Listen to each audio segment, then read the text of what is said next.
Murina from 2021 is a Croatian family drama about a 17-year-old girl named Julia who has a very strained relationship with both of her parents, especially her emotionally abusive father. When the father's friend comes for a visit, Julia sees an opportunity to leave her family with him. And though she may be naive of certain aspects of the situation, the father's friend is not all he's cracked up to be either. I would say this movie is quite good, not great, but there are certain things I really liked about it. I thought Julia's father was written as somebody who's very realistically verbally abusive and emotionally abusive. There's not a lot of physical abuse in the family, and verbal abuse is something that's not as often explored in media or in real life. I also like the unfolding relationships and history between the mysterious friend and Julia's parents. And like I said, the friend may have his own motives. And this whole visit was predicated on a shady business deal on behalf of both of the men. So that adds an extra layer of intrigue. So yeah, this movie is quite beautiful. It's well written, but it's not a good time. Just understand you're going into kind of a dark family drama. It might be a little traumatic for some people, but I'm glad I checked it out.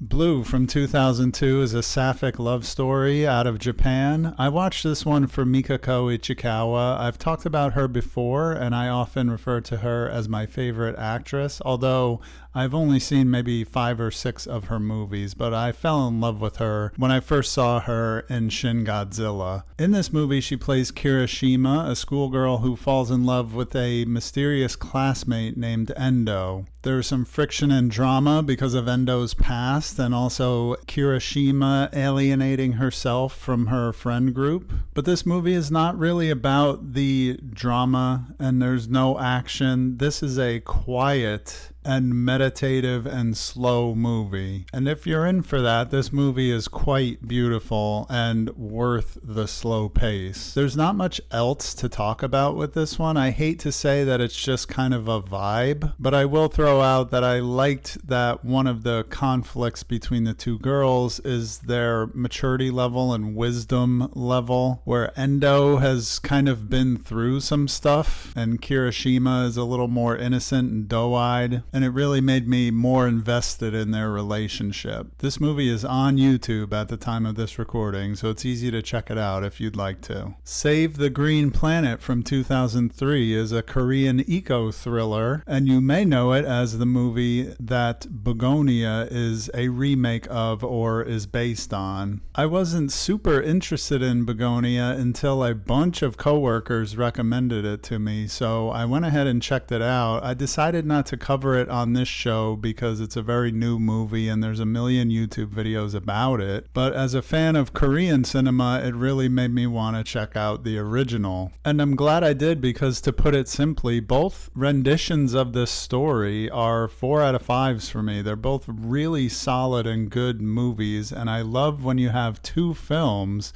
that tell the same story in a different way, to the point where calling Begonia a remake doesn't even feel accurate. In Save the Green Planet, our main character and his girlfriend kidnap the CEO of a major corporation because they think he's an alien. This movie goes from 0 to 60 pretty quickly, and it has that element of grit and grime that seems like only Korean movies can really get right. In this movie, we spend a good amount of time with the police who are investigating the missing CEO, and there are some really good stories going on there between this rookie cop and this older detective who's kind of grizzled and had a special talent for smelling evidence that he is now infamous for. And there's a lot of suspense, a lot of action, some gore, and everything you might expect if you're familiar with the story, although so many of the elements are changed. I really enjoyed Save the Green Planet, and if you liked Begonia, you should definitely go back and check it out. Or even if you didn't, The Cat Who Wore Sunglasses, also known as The Cassandra Cat or When the Cat Comes from 1963, is a Czech New Wave film that came on my radar because of a meme I saw on Twitter. Who knows if this story in the caption is actually true, but that has got to be one of the best stills of any film that I've ever seen, and it called for the movie to shoot to the top of my watch list. Though this isn't the first Czech New Wave film I've seen, it's interesting covering this one after watching several films from the Soviet Union in recent episodes. Czechoslovakia was a Warsaw Pact nation, meaning the degree of control and authoritarianism that the USSR had over them was a little less, a little different. So it's neat to see this film from a different country and their perspective. The gimmick of the movie, as you can guess, is a cat who wears sunglasses. But the kind of fairy tale aspect of the movie is that when the sunglasses are removed from the cat, he can see people's true colors. And what that translates to is people actually changing color, and the colors mean certain things. And though this film is generally read as a critique of authoritarianism, I also interpreted this as the fact that a lot of people don't want their true colors to be seen. Our main character is a teacher who represents the kind of anti-authoritarian personality, and the villain of the film is the headmaster of the school that he teaches at. When the cat comes to town and causes havoc by showing people their true colors, the hunt is on to find and kill the cat, as is the fairy tale that is told in the beginning of the movie. I talked last week a little bit about how the treatment of animals in films always makes me a little nervous, and I can never know what went on behind the scenes of this movie, but I wasn't as disturbed by this one as I have by other films in the past. In fact, one of the scenes that bothered me the most was when they kidnap the cat and he's in a cage with a kind of sock over his head, and I pointed at the screen and said, they don't like that. I wish I didn't feel that way. I wish I didn't worry about that so much. I probably would have given this film 5 stars because it's really cool and magical, and it has awesome music and great performances, and the whole middle third of the movie, which is the magic show that the cat kind of comes to town as a part of, is really amazingly done. And once the sunglasses come off and everybody's colors are shown, there's some amazing special effects work for the time. And all in all, I really enjoyed this movie. I really liked it, and it is on YouTube, so you can watch it as well. I just wish I wasn't so nervous about how are they treating that cat while filming. But you can look at it this way. That cat is long dead now, so just watch the movie and don't worry about it. And that's going to do it for this one. Thank you for watching to the end, and if you like these short movie reviews that I do, I have a whole playlist of them on my channel. Thanks again, and I'll see you on the next one.